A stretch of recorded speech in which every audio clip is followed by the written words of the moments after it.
Assalamualaikum warahmatullahi wabarakatuh.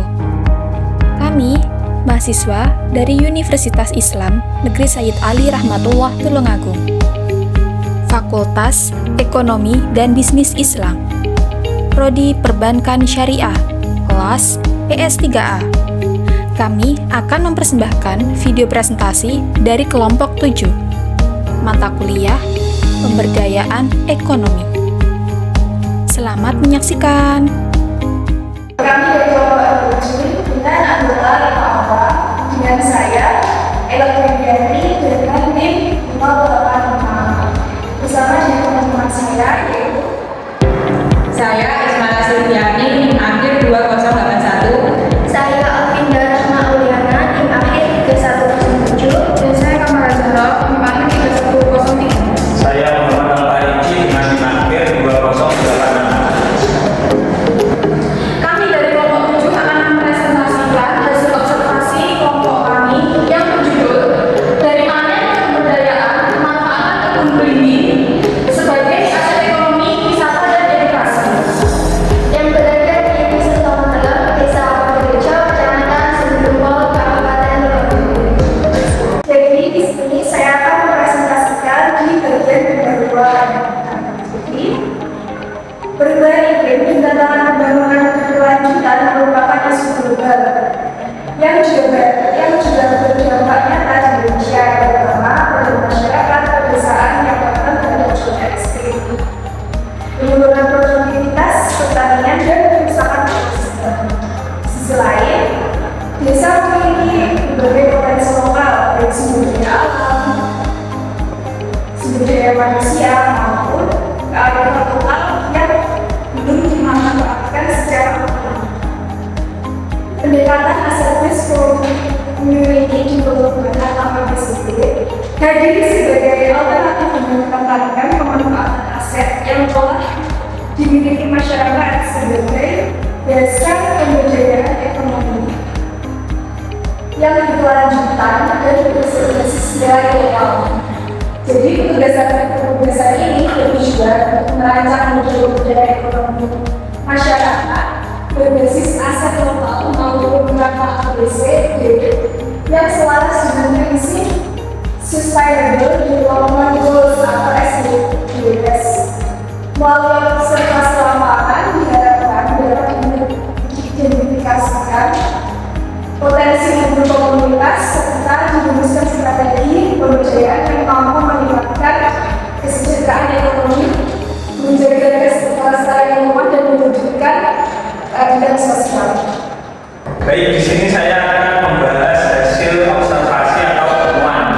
Yang pertama, aset utama masyarakat berupa kebun belimbing madu seluas kurang lebih 400 hektar yang dikelola sejak 2005 dengan karakteristik warna kuning cerah dan rasa segar. Yang kedua, SDM terdiri dari 4 karyawan tetap serta pemberdayaan warga sekitar saat panen untuk kegiatan pemetikan, penyelenggaraan dan pelayanan wisata.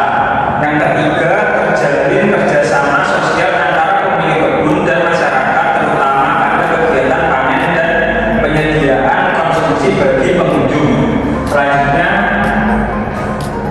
yang keempat, pemasaran dilakukan melalui petik sendiri, melalui kios lokal, pelanggan luar kota dan UMKM dengan harga stabil di harga 10.000 per kilo.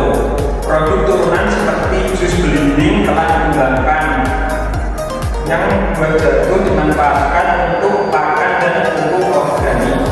Selanjutnya yang kelima, pemilik kebun memiliki harapan pengembangan gazebo kuliner dan kebersihan sebagai penunjang agrowisata.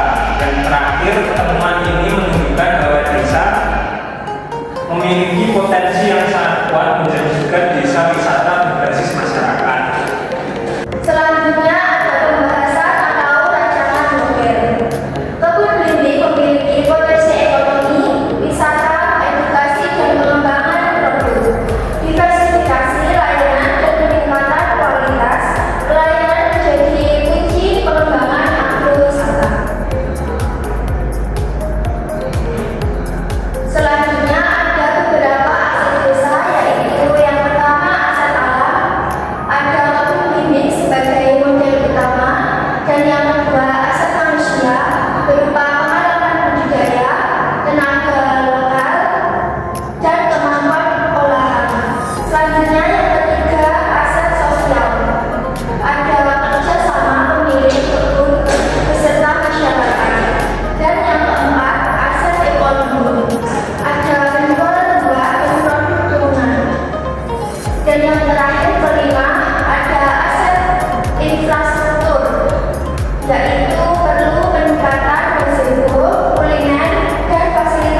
dan data serta pupuk organik. Lalu yang ketiga, digital marketing seperti media sosial dan website untuk peningkatan promosi. Selanjutnya, kelompok kami mengusulkan perencanaan pengembangan yang pertama seperti pemetaan potensi dan analisis kebutuhan fasilitas. Lalu yang kedua, penyusunan strategi pengelolaan berbasis partisipasi masyarakat. Dan yang ketiga, ada pengembangan media promosi digital dan offline. Lalu yang keempat, ada pelatihan untuk petani dan pelaku wisata. Dan yang kelima, ada perancangan paket wisata edukatif berbasis budidaya klinik. Dan yang keenam, ada pendampingan pengelolaan wisata agar profesional dan ramah pengunjung. Dan yang terakhir, dorong keterlibatan masyarakat melalui perekrutan tenaga kerja lokal. Berikut ini adalah beberapa dokumentasi yang kami ambil saat observasi di lapangan. Untuk kesimpulan presentasi kali ini yaitu observasi terhadap kebun belimbing menunjukkan bahwa aset lokal memiliki potensi kuat pemberdayaan ekonomi masyarakat melalui pendekatan APBD, melalui identifikasi aset, perumusan harapan, perancangan program, serta penyusunan implementasi. Diperoleh model pemberdayaan yang berfokus pada pengembangan agrowisata, diverifikasi produk olahan, dan penguatan pemasaran digital. Kajian literatur mendukung bahwa